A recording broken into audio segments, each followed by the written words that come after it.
O golpe de 64, que completa 50 anos no fim do mês, deu início a um período de repressão e censura que também atingiu o esporte. No futebol, o técnico que formou a seleção da Copa de 70, considerada até hoje uma das melhores de todos os tempos, acabou perseguido pelo regime autoritário.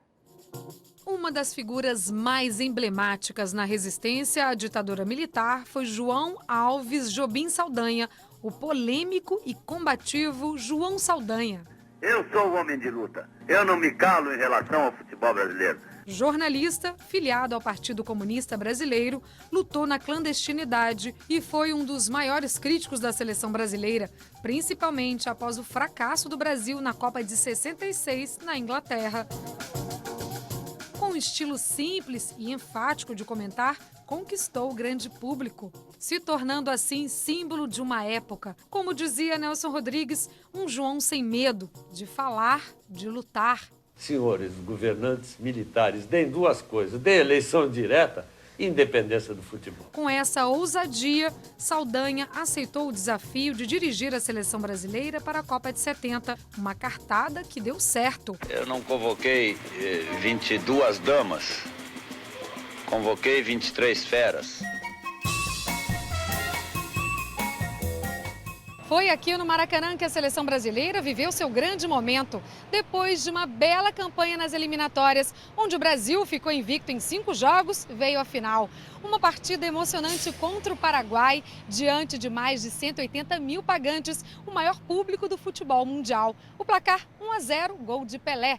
E mesmo com esse sucesso e a classificação para a Copa, o técnico João Saldanha passou a sofrer inúmeras pressões. Nem eu escalo o ministério, nem o presidente escala time. Você está vendo que nós nos entendemos muito bem. No dia 17 de março de 1970, Saldanha foi substituído pelo técnico Mário Jorge Lobo Zagallo. Eles me chamaram assim como uma espécie de desafio, porque eu era crítico. Mas botar gente no meu time não bota. O Brasil viveu entre 1968 e 1976 o período mais tenso da ditadura militar, conhecido como Anos de Chumbo. Em 1970, 3 meses depois da saída de João Saldanha, a seleção brasileira vence a Copa do Mundo pela 3ª vez, conquistando de forma definitiva a taça Jules Rimet. Com uma atuação antológica, grandes exibições, dribles, passes, gols inesquecíveis e um elenco considerado por muitos o melhor de todos os tempos. Aí eu digo, unânime é o futebol ou unânime é a ditadura? A ditadura, ela se tornou, ela conseguiu uma hegemonia, uma aparente unanimidade pelo uso da força. Mas o que era unânime mesmo era a paixão do brasileiro por aquele time de Tostão, Jairzinho, Pelé, Rivelino. Mas se o título era motivo de festa, para alguns jogadores, o momento era de lutar pela independência profissional. Uma figura importante nessa batalha foi o meio-campo Afonsinho, famoso pelo ar rebelde, com barba e cabelos compridos.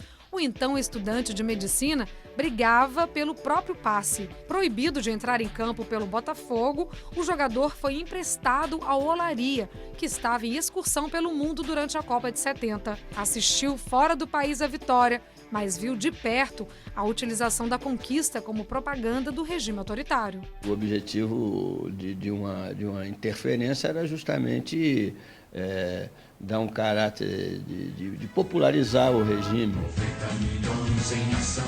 Apesar do momento político da ditadura e tudo que ela trazia, viu-se a força do futebol, dessa paixão nacional sem limites. E uma certeza, era impossível torcer contra a seleção brasileira. Qualquer time que represente o Brasil, aquele especialmente, que era muito bom, né? A ditadura não tinha o direito de exigir de nós que nós entregássemos a conquista da Copa a ela. Não. A conquista da Copa foi do povo brasileiro.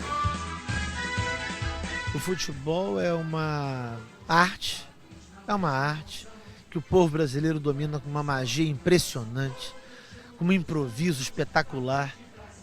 E é impressionante, mesmo a ditadura não acabou com o futebol brasileiro. Todos juntos vamos pra frente, Brasil, Brasil.